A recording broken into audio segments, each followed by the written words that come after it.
Patuloy na nadaragdagan ang mga batang posibleng mawalay sa kanilang magulang ngayong tapos na ang deadline sa pagsasara ng mga pogo. Naghihintay na lamang ma-deport ang ilang pogo worker, hakbang na ayon sa mga otoridad ay kailangan. At posibleng maging unang hakbang para sa legal nilang reunion sa hinaharap. Kung paano, tutukan sa special report ni Salima Refran. Sobrang hirap kasi wala yung asawa ko sa tabi ko, lalo na po kapag may nararamdaman ako na masakit. Pag nagpapacheck up po, wala akong kasama.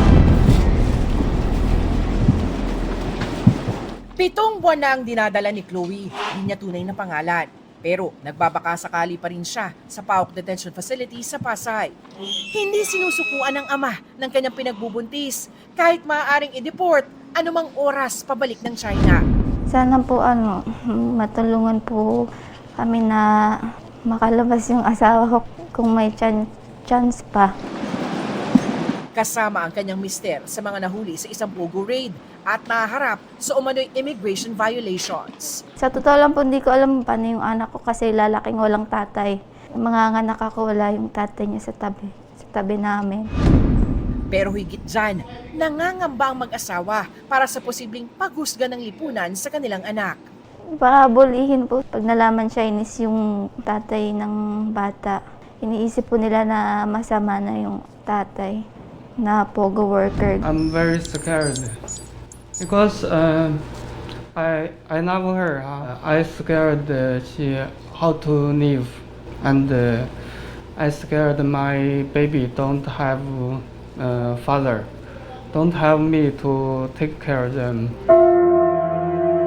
Ang pagmamahal na nag-udyok sa kanilang gawin ng lahat para di maghiwalay, sinamantala pa ng isang nagpakilalang abogado. Nangako po yung lawyer namin na tutulungan yung asawa ko na mailabas. Kasi po hindi naman po siya sa pogo, nagtrabaho. Bali nasama lang po siya. Nasa 2 million. Iipon po namin yun eh. Kaya ngayon walang-wala talaga, kahit piso walang natira. Pero kahit sa labas ng ganitong modus, batid ng mga otoridad na maaaring biktima rin sila ng pagkakataon. Maybe yung tatay niya, biktima din dahil hindi niya alam na pogo yung pinasukan niya. Yung nanay pwedeng biktima din na siya ay na-in-love sa isang pogo worker. Lalong-lalo na yung bata. Wala siyang kinalaman at iiwan siya dahil kailangan ipa-deport na yung tatay. Pero kailangan pa rin panagutin ng ama tulad ng iba pang pogo worker. Bagay na oo, ikahihiwalay nila sa mga maiiwang pamilya dito.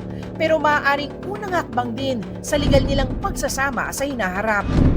Kailangan lang naman mabigay ng taktang parusa. Tapos pagtapos nun, kung makita naman ng estado na may basena upang i-lift yung blacklist, ay pwedeng mangyari yun.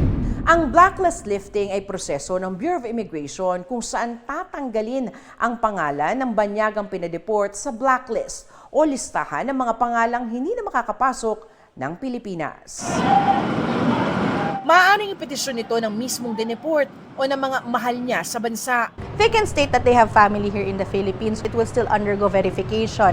Pero kailangan binununa ang prescriptive o iniatas na haba ng pagkaka-blacklist. It depends on the violation kasi merong 5 years, 10 years. Ito po ay kinukonsidera lamang kung merong valid grounds, reasonable grounds for them to re-enter.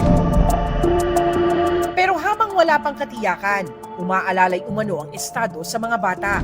Katunayan, may 24 ng pogo babies o mga anak ng mga pogo worker na napaalis ng bansa ang sinusuportahan ng Presidential Anti-Organized Crime Commission o PAOK.